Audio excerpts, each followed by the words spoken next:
महाराष्ट्राच्या राजकारणामध्ये सर्वसामान्य जनता जनार्दनाला हे चांगलं माहीत होतं की या राज्यामध्ये पांडव कोण आणि कौरव कोण.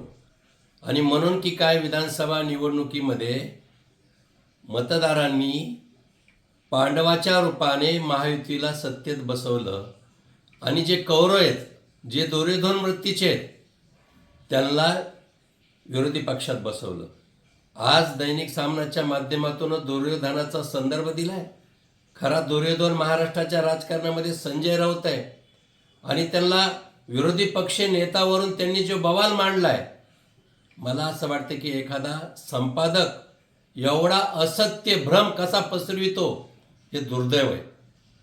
आता बघा, विरोधी पक्ष निवडीचे निकष काय, त्याचे नियम काय, ते घटना काय सांगते की एकूण सदस्यापैकी म्हणजे 288 पैकी 10% आमदार एखाद्या पक्षाचे आले पाहिजेत, घटक पक्षाचे नाही आहे.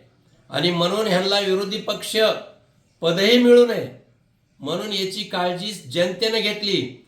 सत्ताधाऱ्यांनी तुम्हाला विरोधी पक्ष पदापासून वंचित ठेवलं नाही.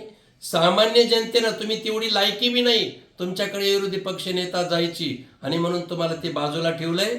आज तुम्ही घटना सांगत नाहीत, नियम सांगत नाहीत, आणि हे अधिकार सरकारचे नाही आहेत, हे अधिकार विधानसभा अध्यक्षाचे असतात.